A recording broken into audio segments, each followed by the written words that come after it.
महाभारत युद्ध का 16वां दिन समाप्त हो गया था। कर्ण के हाथों विजय आते आते रह गई थी। यह देखकर दुर्योधन अत्यंत क्रोधित हो गया था।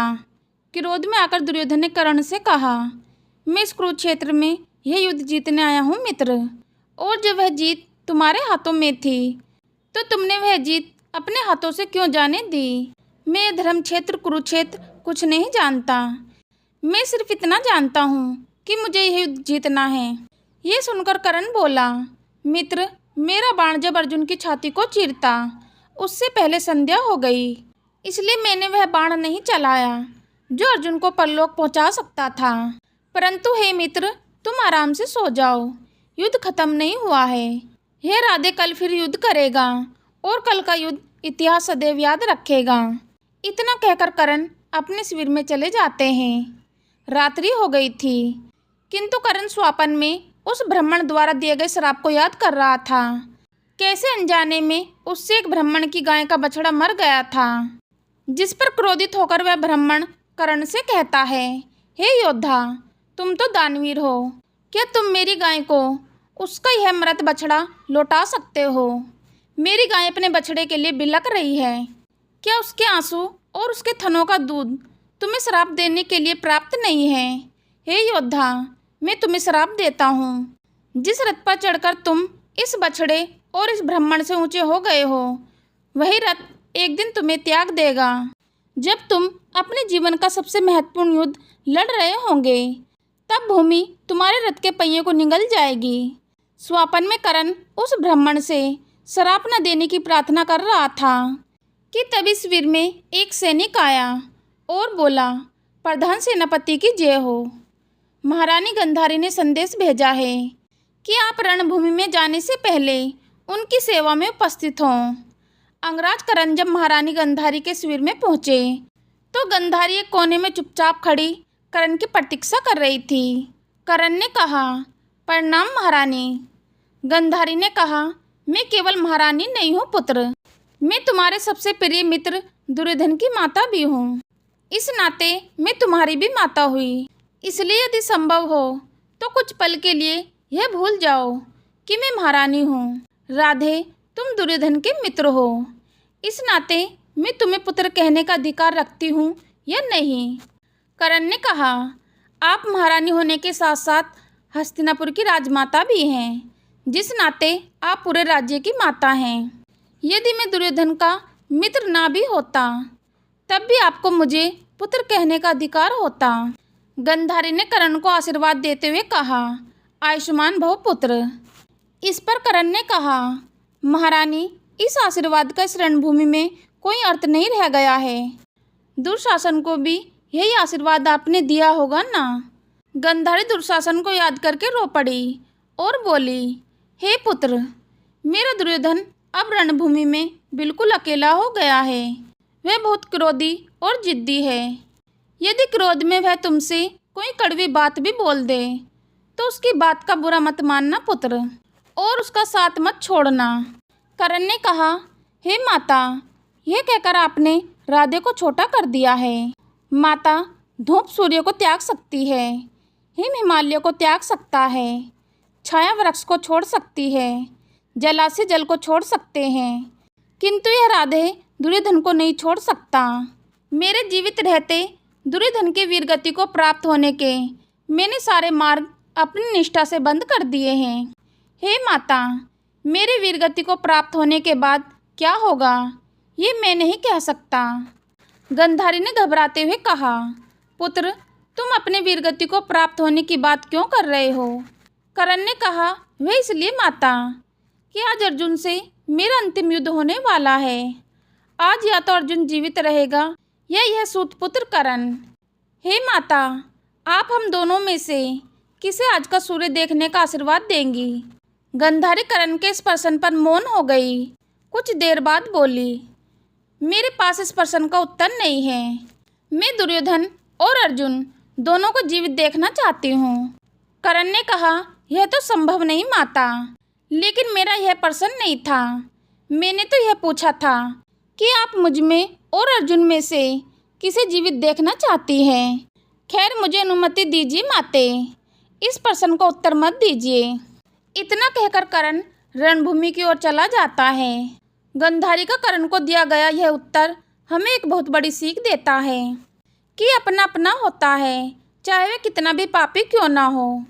कर्ण ने बार बार गांधारी से यही प्रश्न किया कि वह उसमें और अर्जुन में से किसे जीवित देखना चाहती हैं। हर बार गांधारी ने अर्जुन और दुर्योधन को चुना, कर्ण को नहीं, क्योंकि गांधारी जानती थी कि चाहे अर्जुन उसके पुत्र का परम शत्रु क्यों ना हो, फिर भी वह अपना था। किंतु कर्ण चाहे दुर्योधन का कितना भी अच्छा मित्र क्यों ना हो, फिर भी वह उनका पुत्र नहीं था। कर्ण जब जाने के लिए मुड़ा तो अचानक गांधारी ने उसे पुकार लिया, रुको पुत्र। कर्ण के कदम वहीं थम गए। गांधारी कुछ क्षण मौन रही, मानो उनके हृदय में वर्षों से दबे हुए शब्द बाहर आने के लिए व्याकुल हो उठे हों। पुत्र, क्या मैं तुमसे एक प्रश्न पूछ सकती हूँ? कर्ण ने सिर झुकाकर कहा। माता, आपके प्रश्न पूछने से पहले ही उनके उत्तर पर आपका अधिकार है। गांधारी बोली, तुमने जीवन भर दुर्योधन के लिए इतना कुछ किया, उसका प्रत्येक सुख दुख अपना समझा, उसके लिए अपने प्राणों तक की चिंता नहीं की, लेकिन क्या तुम्हें कभी यह नहीं लगा कि दुर्योधन जिस मार्ग पर चल रहा है वह विनाश का मार्ग है? कर्ण कुछ क्षण शांत रहा, फिर बोला, माता, मुझे यह बात बहुत पहले से झात थी। गांधारी यह सुनकर चौंक गई। यदि झात थी तो तुमने उसका साथ क्यों नहीं छोड़ा? कर्ण हल्का सा मुस्कुराया। माता, संसार में बहुत लोग सत्य का साथ देते हैं, लेकिन बहुत कम लोग उस व्यक्ति का साथ देते हैं जिसने विपत्ति में उनका साथ दिया हो। जब संपूर्ण संसार मुझे सूतपुत्र कहकर अपमानित कर रहा था, तब दुर्योधन ने मुझे अंका राजा बनाया। जब मेरे पास कुछ नहीं था, तब उसने मुझे सम्मान दिया था। उस दिन यदि मैं उसका साथ छोड़ देता तो लोग कहते कि कर्ण ने अपने मित्र को संकट में त्याग दिया। माता, मैं अधर्म का साथ नहीं दे रहा, मैं अपने मित्र के विश्वास का साथ दे रहा हूँ। गांधारी की आंखों से आंसू बहने लगे। उन्होंने कहा, तुम्हारी यही निष्ठा मुझे भयभीत करती है पुत्र, क्योंकि निष्ठावान मनुष्य सबसे अधिक कष्ट सहता है।